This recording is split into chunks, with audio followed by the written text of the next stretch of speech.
GeM TV நேர்கள் அனைவருக்கும் இனிய காலை வணக்கம். அன்பரும் இரட்சகருமான இயேசு கிறிஸ்துவின் நாமத்தினால உங்களுக்கு அனைவருக்கும் அன்பின் வாழ்த்துதல். இப்பொழுது எந்த மனுஷனும் பொய்யன், அதற்கான ஒரு வேத வசனம் ரோமர் 3:4. அப்படி ஆக்க மாட்டாது, நீர் உம்முடைய வசனங்களில் நீதிபரராய் விளங்கவும் உம்முடைய நியாயம் விசாரிக்கப்படும் போது வெற்றி அடையவும் இப்படி ஆயிற்று என்று எழுதியிருக்கிறபடி தேவனே சத்தியபரர் என்றும் எந்த மனுஷனும் பொய்யன் என்றும் சொல்லுவோமாக. ரோமர் பகுதியில 3ஆம் அதிகாரத்துல பாருங்க, எந்த மனுஷனும் பொய்யன் என்று சொல்லுவோமாக. இந்த நிகழ்ச்சியை பார்த்துட்டு இருக்கிறவங்க ஒரு வேளை கேட்கலாம், எந்த மனுஷனும் பொய்யன் என்று சொல்றீங்களே, இது நியாயமா?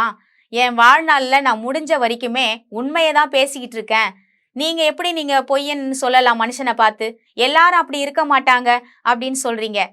ஆனா கடவுள் பாருங்க, எந்த மனுஷனும் பொய்யன் என்று எதற்காக சொல்றாருன்னா, வேத வசனத்துக்கு புறம்பா பேசுறது எல்லாமே பொய்யான வார்த்தை தாங்க. வேத வசனத்தை முழுவதுமா நீங்க வாசிச்சு பார்த்தா தெரியும், அவர் எல்லாமே பாசிட்டிவாவே பேசியிருப்பாரு. இயேசு கிறிஸ்து இந்த உலகத்துல வாழும் பொழுது எல்லாமே பாசிட்டிவா பேசினாரு, நெகட்டிவாவே பேசல. பாருங்க, எத்தனையோ மனுஷங்க இந்த உலகத்துல அவர் ஊழியத்துல போகும்போது குறைய பேசினாங்க. 18 வருஷமா ஒருத்தி கூனி சொல்றா, எனக்கு 18 வருஷமா இந்த முதுகு கூணு போட்டுக்கிட்டு என்னால வீட்டு வேலை செய்ய முடியல, துணி துவைக்க முடியல, பாத்திரம் கழுவ முடியலன்னு பல குறைகளை சொல்லியிருக்கலாம். அதே போல பாருங்க, 12 வருஷம் உள்ள ஒரு ஸ்திரீ 12 வருஷமா உதிரப்போக்கு, எந்த டாக்டர்கிட்ட போனாலும் எல்லாமே டெஸ்ட் பண்றாங்க, ஒண்ணுமே சரியாக மாட்டேங்குதுன்னு சொல்லி பல குறைகளை சொல்லியிருக்கலாம். 12 வருஷம் கதை, 18 வருஷம் கதைன்னா சின்னதா இருந்திருக்கோங்களா? அது எவ்வளோ பெரிய கதை, எவ்வளோ நெகட்டிவான ஒரு கதை. அந்த மாதிரி கதையை பாருங்க, இயேசு கேட்டுட்டு அவர் நெகட்டிவா பேசல, எல்லாவற்றிற்கும் முடிவை தான் அவர் பேசினார். இதோ உன் விசுவாசம் உன்னை ரட்சிக்கப்பட்டது. ஒரே ஒரு வார்த்தையில பாருங்க, கடவுள் ஒவ்வொருவரையும் பெரிதாக ஆசீர்வதிக்கப்பட்டதை நம்ம பார்க்கிறோம். அவர் ஒரு வார்த்தை சொன்னா உயிரோட எழும்புனது மட்டும் இல்லைங்க, ஒரு சிறு குழந்தை பாருங்க, செத்து போயிருக்கிற குழந்தைய கூட பார்த்து அவர் சொல்றாரு, அவன் நித்திரையா இருக்கா. நீங்களும் நானும் இருந்தா என்ன சொல்லியிருப்போம்? பைத்தியக்காரனா இந்த பாஸ்டர், தூங்குற குழந்தைன்னு சொல்றாரே, செத்து போன ஒரு குழந்தைய பார்த்து அப்படின்னு தான் நம்ம சொல்லியிருப்போம். அன்னைக்கு பார்த்ததுல ஒரு சில பேரு அன்னைக்குமே அவரை மனுஷனா தான் பார்த்தாங்க. ஏன்னா அவரை கடவுளா இருந்தாலும் மனித ரூபம் எடுத்து அவர் இந்த உலகத்துல வந்தாரு. ஊழியம் செய்யும் போது எப்படி பார்த்திருப்பாருங்க? ஏதோ நல்லது நடக்குது ஒரு பாஸ்டரை போலதான் பார்த்திருப்பாரு.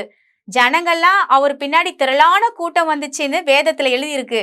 ஆனா அப்படி பார்க்கும்போது என்னதான் இருந்தாலும் கடவுள் டைரக்டா வந்தாருன்னு நினைச்சிருக்க மாட்டாங்க. என்னோட கற்பனைக்கு நான் அப்படிதான் நினைக்கிறேன், அவரு டைரக்டா கடவுள் தான் வந்திருக்காருன்னு சொல்லி நினைச்சிருக்க மாட்டாங்க. ஒரு பாஸ்டர் வந்திருக்காரு, ஏதோ ஜெபிக்கிறேன்னு சொல்றாங்களே, நல்லது நடக்குமான்னு சொல்லி அவரை பின்தொடர்ந்தவங்க தான் நிறைய பேர் இருந்திருப்பாங்க.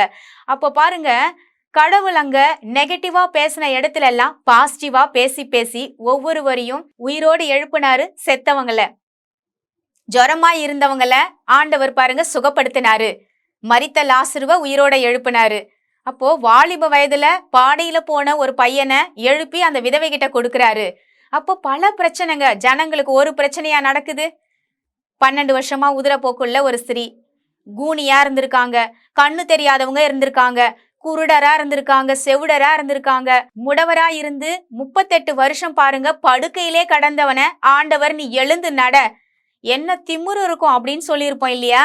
38 வருஷமா படுத்துக்கிட்டு இருக்கேன், இந்த பாஸ்டருக்கு கொஞ்சமாவது ஏதாவது இருக்கா, என்ன பார்த்து எழுந்து நடன்னு சொல்றாரே, வேற வழியே இல்லாம தான் 38 வருஷமா ஒரே இடத்துல மண்டபத்துல படுத்துக்கிட்டு இருக்கேன், என்ன பார்த்து பாஸ்டர் கொஞ்சம் கையை பிடிச்சி தூக்கி ஜபம் பண்ணா நல்லா இருக்கும்னு நான் நினைக்கிறேன், என்ன பார்த்து உன் படுக்கையை எடுத்துக்கொண்டு நீயே நடன்னு சொல்றீங்களே, என்ன பாஸ்டர் நீங்க அப்படின்னு கேட்டிருப்போம். ஆனா பாருங்க, கடவுள் பாசிட்டிவா பேசி பேசி ஒவ்வொருவரையும் கீழே இருந்த ஜனங்களை அவர் தூக்குனாரு. அவர் என்ன செஞ்சாரு? ஒவ்வொரு ஜனங்களையும் நெகட்டிவா பேசி அப்படியாமா ஆயிடுச்சு, ஐயோ பாவமே இத்தனை வருஷமா கஷ்டப்பட்ட அப்படின்னு சொல்லலைங்க. கடவுள் பாருங்க ஒவ்வொருவரையும் அவர் மேன்மைப்படுத்த விரும்பினாரு. இன்னைக்கு எத்தனை பேர் வாழ்க்கையில பாருங்க, இன்னைக்கு மேன்மையான காரியத்தை நம்ம நினைக்கிறோம், வெற்றியான வார்த்தைகளை இன்னைக்கு நம்ம பேசுறோம். வெற்றியான வார்த்தைக்கு பேசுகிற அத்தனை வார்த்தையுமே பொய்யான வார்த்தை தாங்க. நிச்சயமா சொல்றேன், ஒவ்வொரு நாளும் நீங்களும் சரி, நானும் சரி, எல்லா விதத்திலும் கரெக்டா பேசுறவங்கன்னு சொல்ல முடியாது. எல்லா விதத்திலயும் பாருங்க, நல்லா இருந்தா நல்ல வார்த்தையை பேசுவோம். கவலை வந்துருச்சுன்னா நெகட்டிவா தான் பேசிக்கிட்டு இருப்போம். அப்ப அது பொய் தானங்க. கடவுள் எப்படி பேசினாரோ அதை போல நம்ம பேசும்பொழுதுதான் மெய்யாக பேசுகிறோம் என்று அர்த்தம்.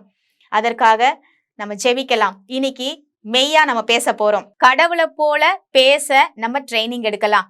அதற்காக நம்ம ஜெபிக்கலாம். எங்கள் அன்பும் இரக்கமும் நிறைந்த நல்ல தகப்பனே, நாங்கள் மண்டையில் வருகிற சுவாமி. இந்த நாட்கள் ஆண்டவரை எந்த மனுஷனும் பொய்யன் என்ற தலைப்புல பார்த்தோம்.